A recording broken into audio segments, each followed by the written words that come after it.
I'm Blake. This is Nemo. In November of 2021, Nemo and I met to discuss putting together a show. COVID-19 had just brought about a renewed interest in online exhibitions and spaces, and we wondered how our work, often sculptural and technical in nature, would fit into these formats. Our interest at this point centered around telepresence and surveillance technologies, ideas around digital and online identity, and interfaces, and thoughts about mediating physicality through network infrastructures. We discussed whether an exhibition could bridge these themes and decided to move forward with an idea for sort of a hybrid event, an interactive online portal tethered to a physical exhibition space. To carry out this plan, we decided to use a common type of camera called a PTZ IP camera. That stands for pan tilt zoom. This is a camera that is natively networked to the web, has functionality to remotely move around and zoom its lens. And from a custom programmed website, viewers were able from anywhere in the world to interact with the camera and view the physical exhibition through its electronic eye.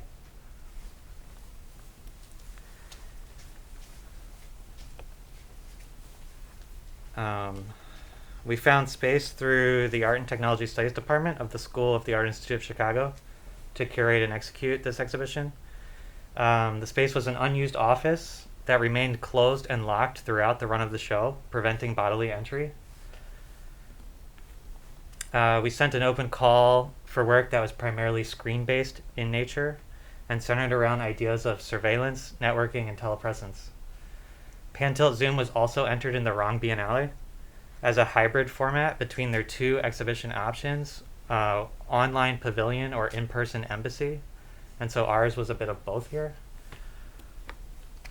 A lecture series was planned to run concurrently with the exhibition, with artists including David Bowen and Olivia Jack touching on different aspects of the show's conceptual underpinnings.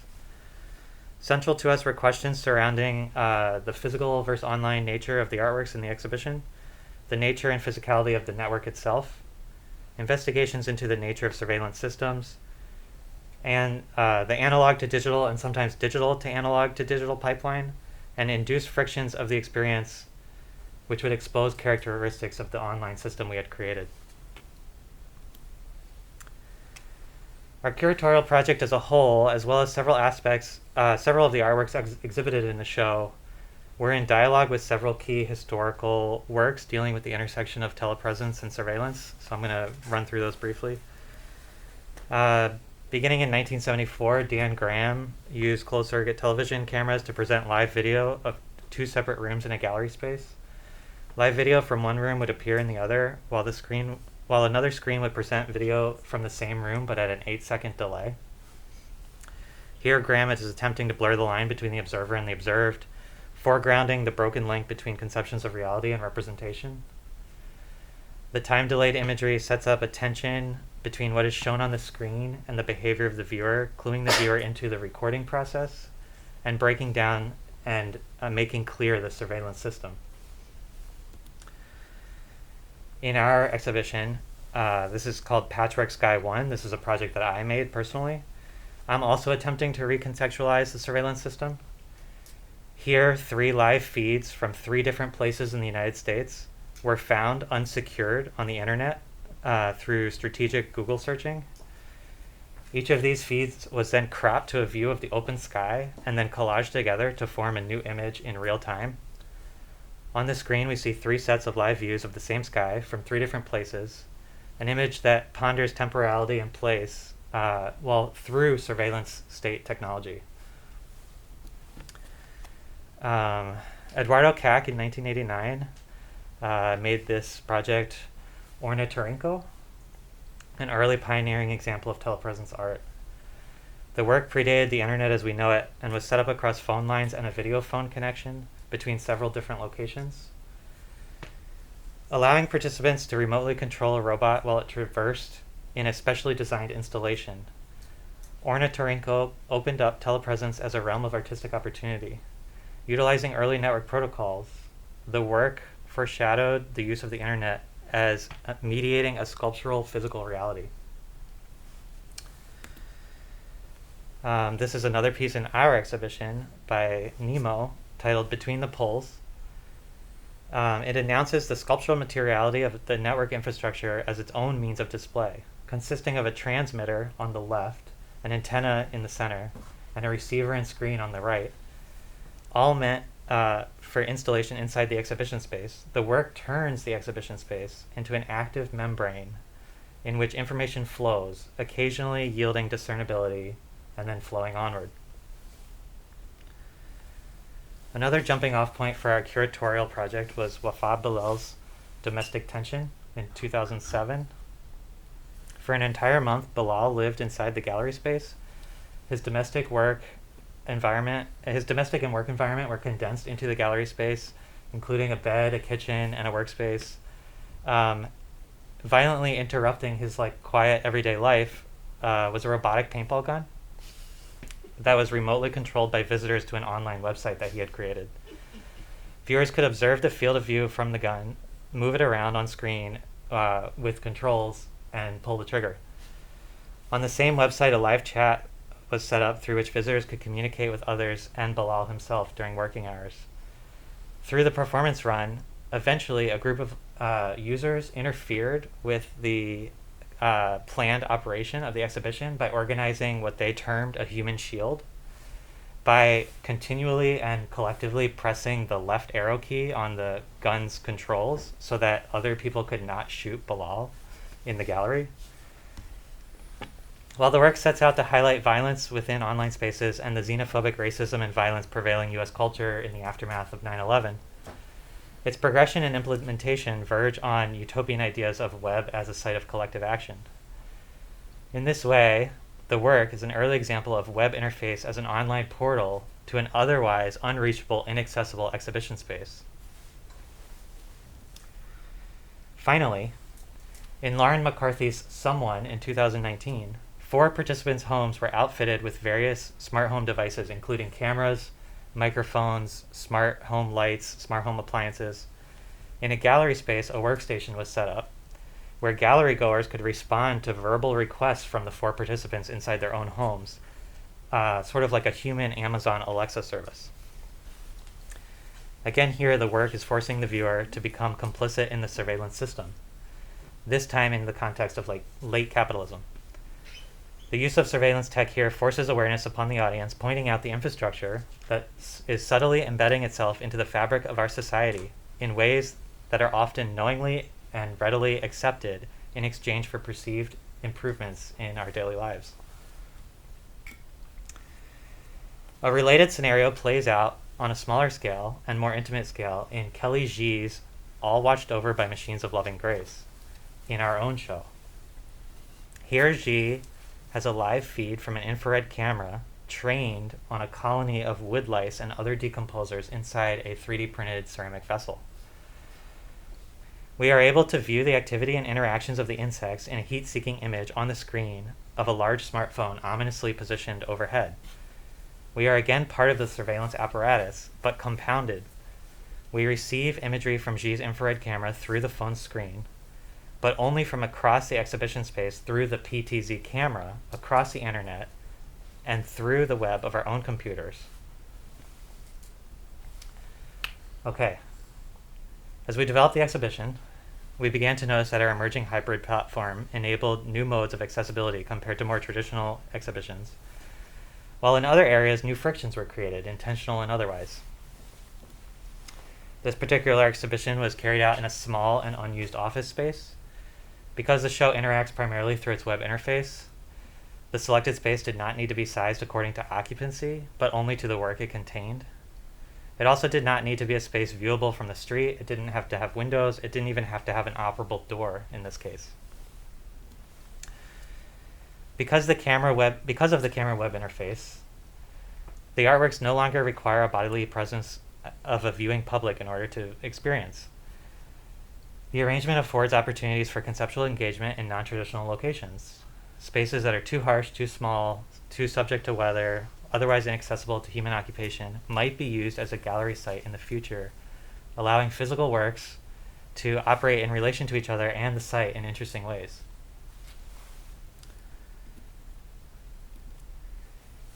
In pan, tilt, zoom, each work becomes framed by the camera's field of view. This allows works to be shown in close proximity to each other while remaining visually independent on screen. Additionally, our web interface had hyperlinks for each artist, which you can see below the picture there. When clicked, the camera would move and zoom to a pre-programmed location with an ideal framing for each artwork.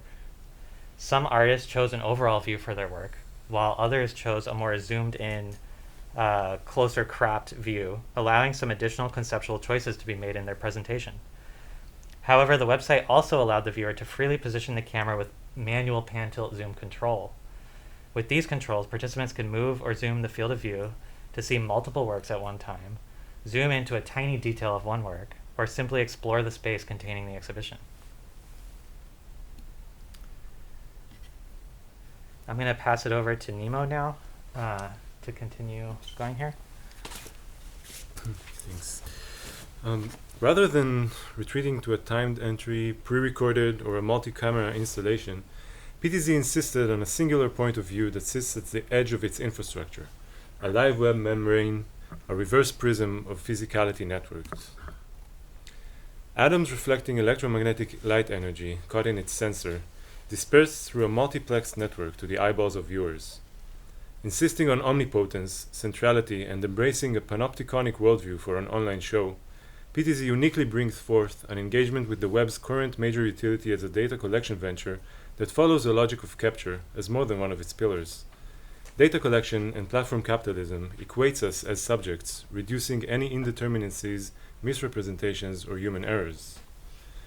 Some works exhibited engage directly with this idea. See Juan Flores' translation from 2022. Repetitive back and forth travel between two ideas can reveal ambiguity and the absurd.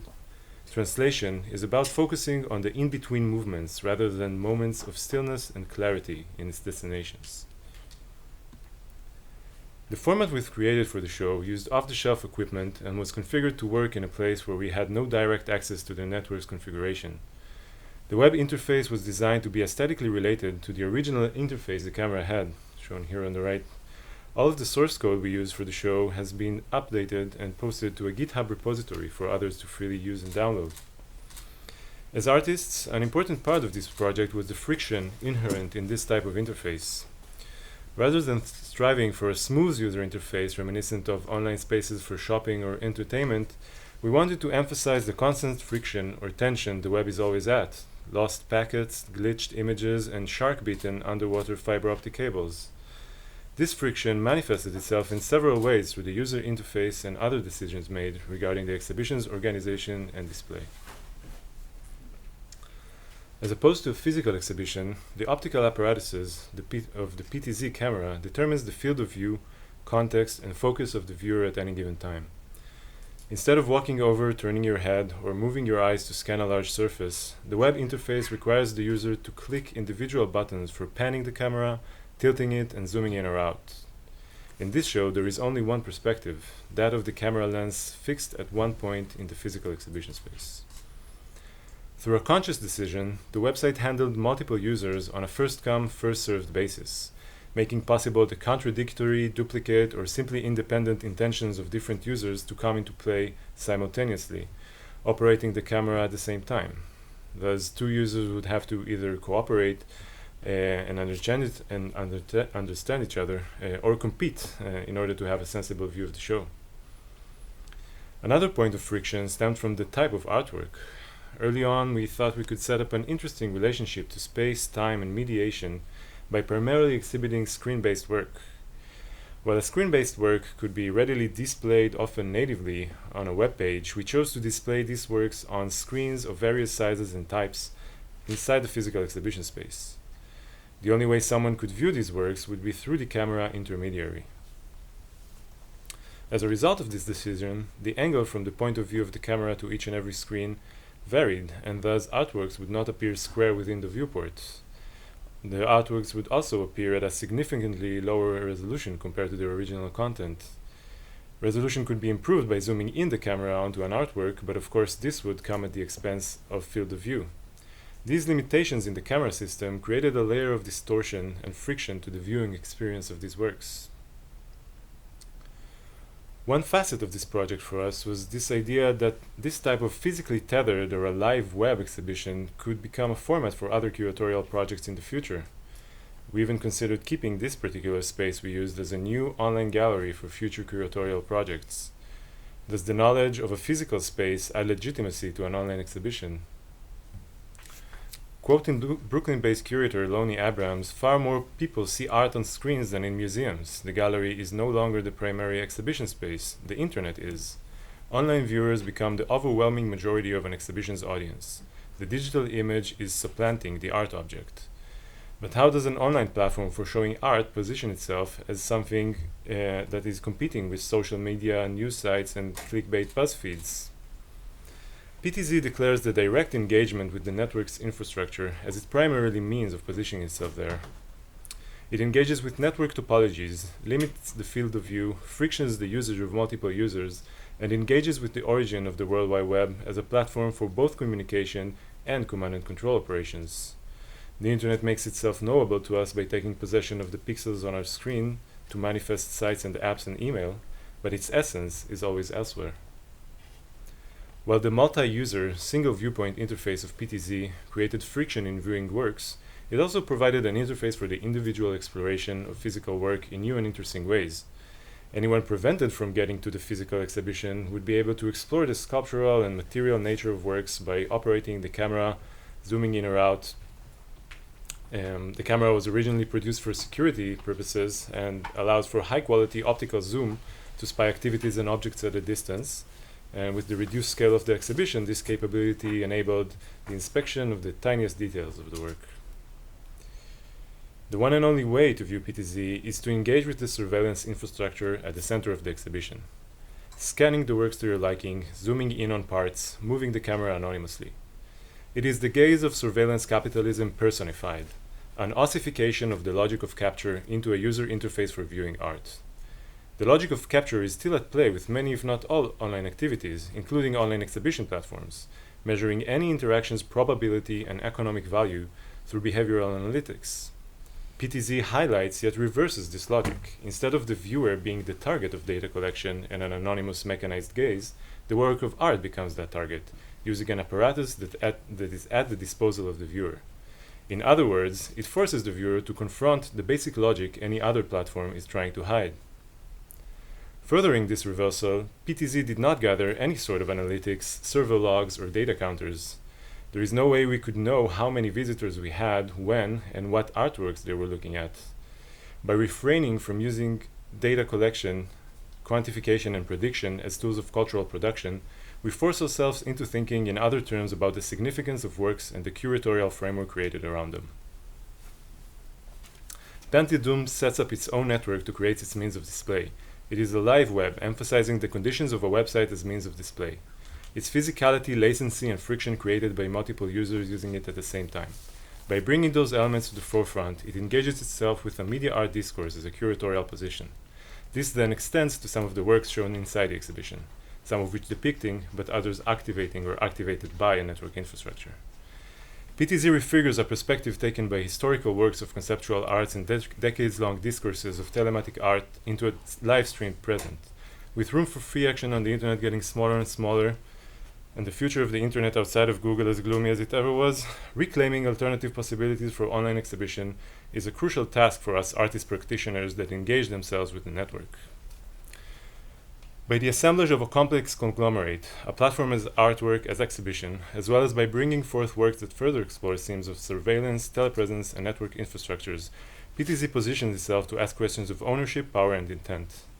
Smuggling artistic imagery through open ports on a closed network, it creates a crack in the cemented walls of an art institution through which alternative ways of action shine through, making visible both the frictions and the opportunities of online exhibition making.